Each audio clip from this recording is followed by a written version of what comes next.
Assalamualaikum warahmatullahi wabarakatuh.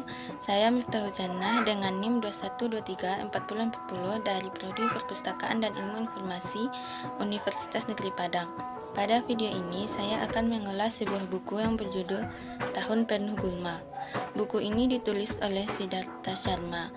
Buku ini menceritakan perjalanan dua orang anak belasan tahun yang ingin melindungi tempat tinggal dan bukit keramat suku Gondi di India dari para penggusur, yaitu dari para pemerintah India sendiri. Buku ini menceritakan hal-hal lain seperti sistem hukum politik hingga kehidupan orang-orang miskin di India.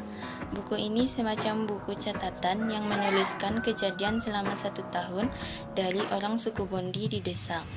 Catatan itu dimulai pada bulan April dan berakhir di bulan Maret tahun berikutnya. Penulis juga memberi nama bab dalam buku ini berdasarkan nama-nama bulan.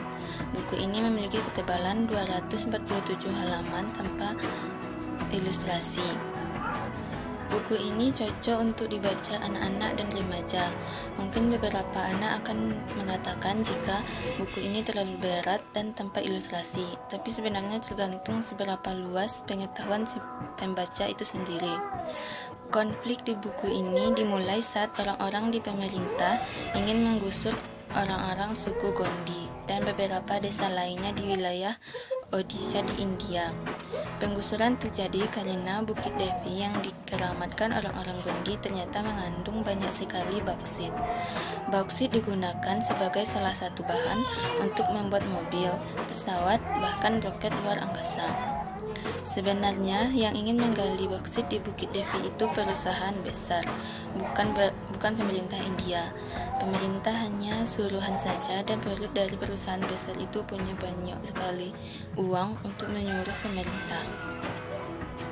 Korok sebagai tokoh utama, yaitu anak yang berumur belasan tahun yang mengetahui tentang tanaman, dan tokoh lain bernama Ancita yang menyebut Korok sebagai dewa tanaman. Korok hidup bersama seekor kambing di rumahnya yang tidak layak huni dan bau makanan basi.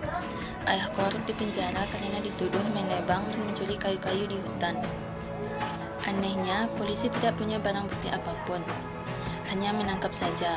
Rupanya di India kejadian seperti ini sering terjadi. Yang tidak pintar dan yang tidak mempunyai uang bisa dituduh seenaknya dan masuk penjara tanpa bukti apapun. Pengetahuan Korok tentang tanaman memberinya keuntungan. Dia akhirnya bekerja pada ayah Ancita menjaga tanaman di kebun mereka. Korok dan Ancita mempunyai karakter yang berbeda.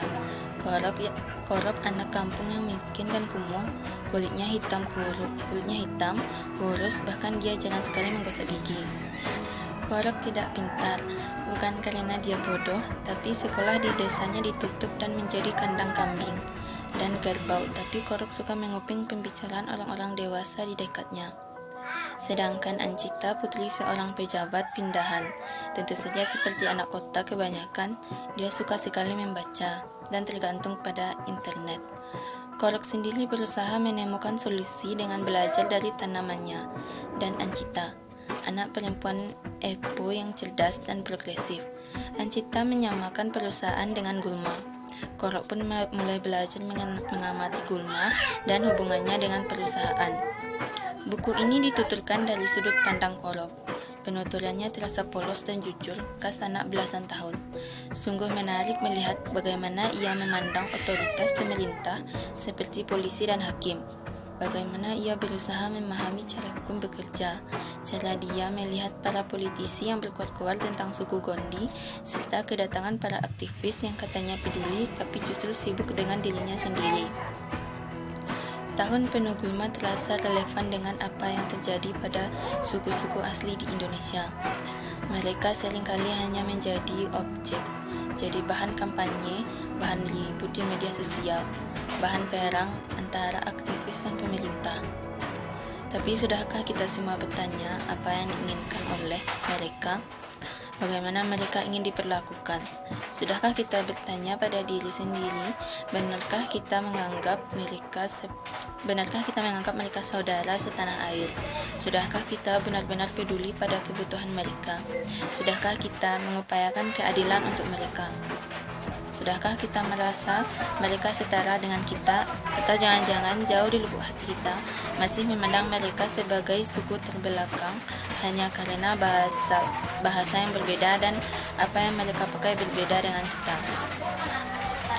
Buku ini sebenarnya diperuntukkan bagi pembaca remaja.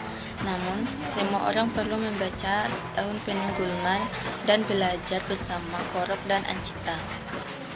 Sekian yang dapat saya sampaikan. Wassalamualaikum warahmatullahi wabarakatuh.